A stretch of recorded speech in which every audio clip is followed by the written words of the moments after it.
우리에게 주시는 하나님의 말씀은 역대상 21장 1절부터 17절까지의 말씀입니다. 함께 읽겠습니다.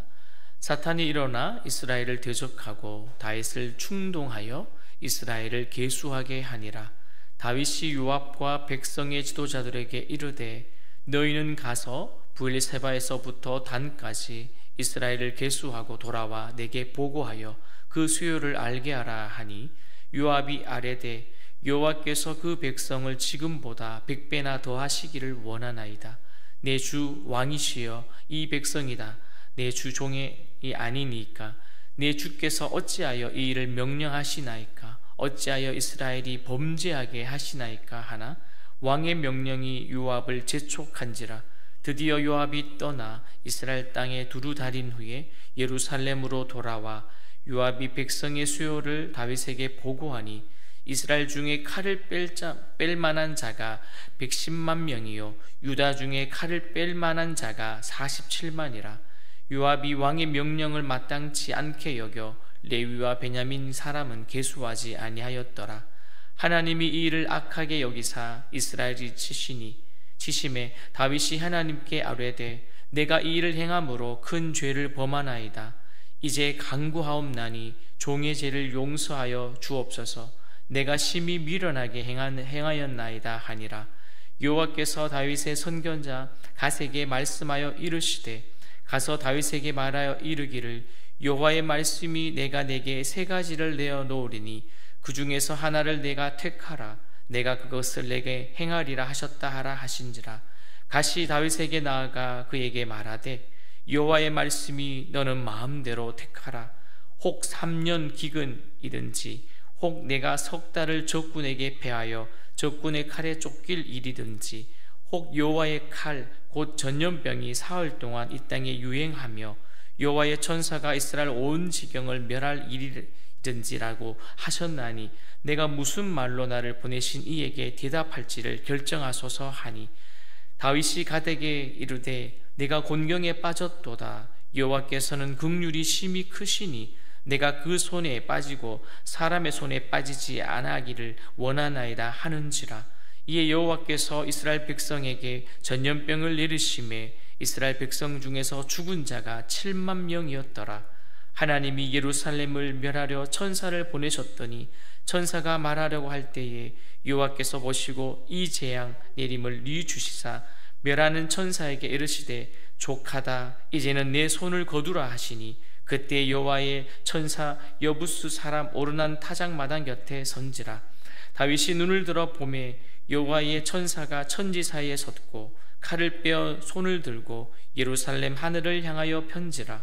다윗이 장로들과 더불어 굵은 배를 입고 얼굴을 땅에 대고 엎드려 하나님께 아뢰되 명령하여 백성을 계수하게 한 자가 내가 아니니까 범죄하고 악을 행한 자는 곧 나이니이다.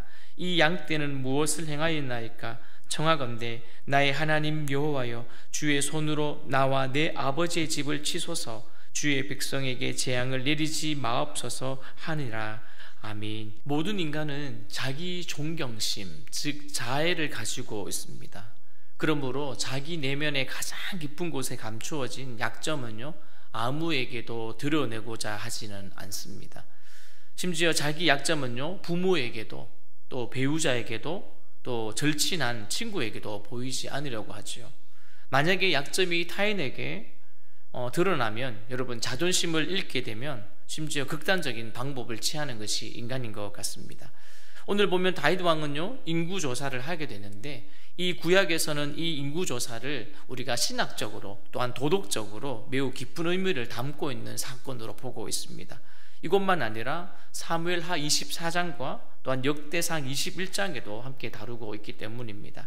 여러분 1절을 다시 봅니다. 사탄이 일어나 이스라엘을 대적하고 다윗을 충동하여 이스라엘을 계수하게 하니라. 여러분 이 구절에 대한 배경은 따로 성경에서 기록되어 있지는 않습니다. 단지 충동하여, 여러분 알 수 있는 것은 지금 사탄이 등장해서 지금 누구의 마음을 부추기고 있습니까?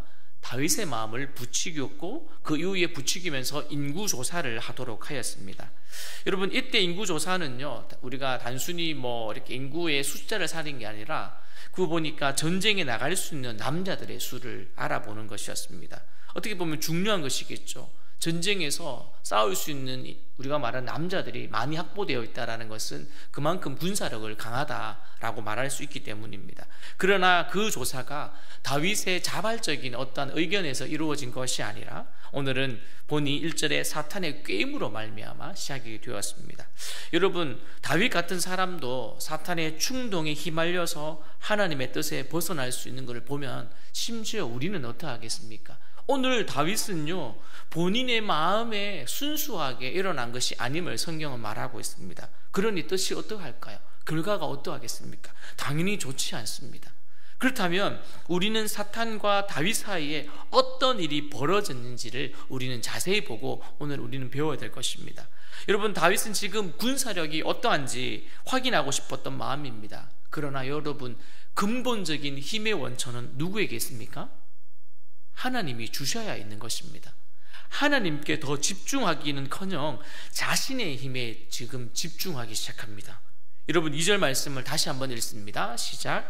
다윗이 요압과 백성의 지도자들에게 이르되 너희는 가서 브엘세바에부터 단까지 이스라엘을 계수하고 돌아와 내게 보고하고 그 수요를 알게 하라 하니. 여러분, 결국 요압이 지금 전쟁에 출전할 수 있는 자들의 수를 조사하기 시작합니다. 어디서부터요? 브엘세바에서부터 단까지 말입니다. 그러니 큰 넓은 영토를 다니면서 계수하겠지요. 5절에 보니 이제 브엘세바에서 단까지 이스라엘의 그 계수를 하고 돌아와서 이렇게 보고합니다. 이스라엘 중에 칼을 뺄 만한 자가 110만 명입니다. 그리고 유다 중에 보니까 또한 칼을 가지고 있는 자가 47만 명입니다. 참 많은 숫자지요. 그런데요, 요압의 마음 한편에는 그런 마음이 있었습니다. 왕의 명령이 몹시 마땅치 않았죠. 못마땅했습니다. 그래서 누구를 빼었습니까? 항의의 뜻으로 레위와 베냐민 인구는 조사하지 않았습니다. 어쨌든 다윗은 지금 하나님은 이 다윗에 행한 인구조사를 악하게 여기셨죠. 그리고는 그 이스라엘 백성들에게 징벌을 내리십니다. 그리고 하나님은 먼저 다윗의 선견자인 갓에게 말씀하셨고 그 갓은 들었고 그 말씀을 들었던 것을 지금 다윗에게 전합니다. 여러분, 사랑하시는 그 다윗이라도 그의 죄를 그냥 넘어가지 않는 분이 하나님이시더라고요.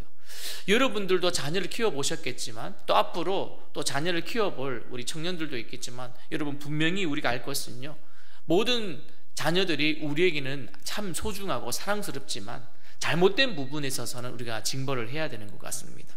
이 부분은 우리에게 동일하게 적용되지요. 히브리서 12장 6절에서 8절에 보니 주께서 그 사랑하시는 자를 징계하시고 그가 받아들이시는 아들마다 책찍질하심이라 하였으니 너희가 참음은 징계를 받기 위함이라. 그리고 하나님이 아들과 같이 너희를 대우하시니 어떻게요? 어찌 아버지가 징계하지 않는 아들들이 있으리요? 중요한 부분입니다. 징계는 다 받는 것이거든 너에게 없으면 사생자요 친아들이 아니니라. 이렇게 기록되어 있습니다. 여러분, 우리 모두가 주께 범죄 않기 위해 날마다 힘을 쓰지만 혹여나 우리가 죄를 지었다면 철저한 회개뿐만 아니라 하나님 주시는 그 형벌도 달게 받아야 될 줄 믿습니다. 여러분, 계속해서 하나님은 이제 다윗의 회개와 기도를 들으시고 그의 죄를 용서하기로 작정하셨어요. 11절 말씀을 보십시오.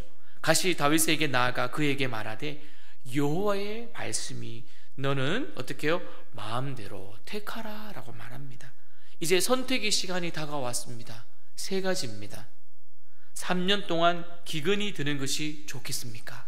다시 말하죠. 아니면 왕이 원수에게 쫓겨 석 달 동안 도망 다니시는 것이 좋겠습니까? 마지막 사흘 동안 하나님의 칼, 곧 전염병을 받는 것이 좋겠습니까? 여러분이라면 세 가지 중에 어느 것을 택하시겠습니까? 사실 어느 하나도 쉽지 않은 선택이겠지만 하나는 선택하셔야 됩니다. 다윗은 울며 겨자 먹기로 세 번째 징벌을 이렇게 받기로 결정합니다. 아마도 여러분 적들의 손에 괴롭힘을 당하는 것보다 차라리 그래도 하나님의 손에 징벌을 받는 것이 낫다라고 판단하지 않았을까요? 13절에 보니까 내가 공경에 빠졌도다. 여호와께서는 긍휼이 심히 크시니 내가 그 손에 빠지고 사람의 손에 빠지지 아니하기를 내가 원한다라고 고백을 하더라고요. 그러니까 이 고백에 빗대어 본다면 다윗은 적들에게 우리 백성들이 죽는 것보다 그래도 하나님의 손에 당하는 것이 낫지 않을까라고 했던 것이죠. 그러나 그 결과도 심히 좋지는 않았습니다. 하나님은 이스라엘 땅에 전염병을 내리십니다. 그리고는 3일 동안 다윗의 범죄로 받은 징계로 인하여 무려 몇 명의 목숨을 잃었습니까? 7만 명이었습니다. 여러분 10명도 100명도 귀중한 목숨인데 7만 명이라고 하는 생명이 그 전염병을 통해서 죽게 되었습니다. 여러분 이스라엘 백성들의 그 고통스러워하고 절규하는 모습을 보신 하나님께서는 이제 천사에게 그 전염병을 중단하도록 명령하셨고, 그때 천사는 여부수 사람 오르난 타작 마당 곁에 서 있었습니다. 계속해서 아마 징벌을 내리려고 했었겠죠. 그때 하나님의 천사가 하늘과 땅 사이에 서서 칼을 빼어 들고 예루살렘을 거느고 있는 모습을 보게 된 그 다윗은 다음과 같은 행동을 하였습니다. 장로들과 함께 엎드려 기도하며 굵은 배를 몸으로 덮어 있었습니다. 그리고는 군사들의 수를 조사하던 그 사람이 나입니다. 제가 명령했습니다. 저로 인하여 일어났습니다 라고 고백하면서 징벌이 백성들에게 가지 않도록 간구합니다. 나의 하나님 여호와여, 주의 손으로 나와 내 아버지 집을 치소서. 주의 백성에게 재앙을 내리지 마옵소서. 아멘. 여러분 이 모습을 보면서 여러분 리더가 가져야 될 마음은 어떠할까요? 우리들이 교회를 섬기는 우리들이 가져야 될 마음은 어떠할까요? 하나님 제가 하지 않았습니다. 이 결정은 교회에서 한 결정입니다. 이 결정을 리더십에서 했었던 결정들입니다. 이 결정은 교회에 결정할 수 있는 사람들이 했던 것입니다. 저와 아무나 상관없습니다. 여러분 그게 바른 대답일까요? 교회에서 결정하고 기도하고 결정했던 그 부분들이라면 우리 모두의 공동적인 책임 아니겠습니까? 그러나 중요한 것은 그래도 그 결정했던 오늘 다윗은 본인이 먼저 고백하고 하나님의 용서를 구했다는 것입니다. 다윗의 간구로 여러분 참다한 고통을 없애지 못했지만 중요한 것은 이스라엘 공동체를 생각하는 그 지도자의 모습이 이러하다라는 것입니다. 여러분 가정에서 여러분이 리더, 다른 말로 여러분이 가정의 제사장이요, 또 부모된 우리들은 그 가정을 책임지는 사람이고, 또한 여러분이 어떠한 직장에서 여러분이 있는 자리가 어느 한 부분에 있어서 또 대표성을 띠고 책임져야 될 자리요, 또한 교회에서 우리가 맡고 있는 팀장, 우리가 맡고 있는 말장, 목자, 또한 우리 교육자라면 우리도 한 그 가운데에 어떠한 지도자, 즉 리더십을 가지고 있는 자리라면 우리도 오늘 다윗의 그 모습을 통하여서 우리도 어떠한 부분에 막론하고 책임을 질 때에는 책임을 질 수 있는 그러한 담대함이 우리에게 있어야 될 줄 믿습니다. 또한 백성들을 향한 다윗의 깊은 애정도 우리는 느낄 수가 있습니다. 여러분 주님은 요한복음에서 자신에 대해서 이렇게 말씀하셨어요. 나는 선한 목자다. 선한 목자는 양들을 위해 목숨을 버린다고 하였습니다. 우리가 버리는 그 목숨이 값어치가 있고 합당하다면 충분히 버릴 수가 있지만 그것이 비열하거나 비겁한 것이라면 우리는 버리지 않을 것입니다. 생명을 살리는 부분은 조금도 아깝지 않지만 그것이 오히려 생명을 살리는 것이 아니고 파괴하는 것이거나 무너뜨리게 하는 것이라면 우리는 결코 그 목숨을 내어놓지 않을 것입니다. 다윗이 보여주는 그 실수, 사탄의 충동에 넘어져서 그가 했던 그 행동이 잘못되었다는 것이 아니라 우리도 심지어 살아가는 데 있어서 충분히 하루의 잘못된 결정뿐만 아니라 우리도 충분히 인간이기에 우리도 실수할 수 있지만 그 이후에 우리가 어떠한 행동을 해야 하는지에 대해서 성경은 가르쳐주고 있는 것 같습니다.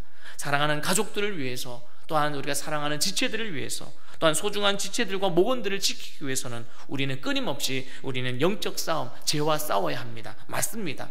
그러나 그 싸움마다 나의 힘이 아닌 하나님의 은혜, 우리가 능히 주의 신으로 말미암아 된다라고 했던 것처럼 오늘도 우리는 우리의 감정이나 생각보다도 철저하게 주님 앞에 지혜를 구하고 올바른 판단으로 그 승리를 이겨낼 수 있는 저와 여러분이 되어지기를 주님의 이름으로 축원드립니다.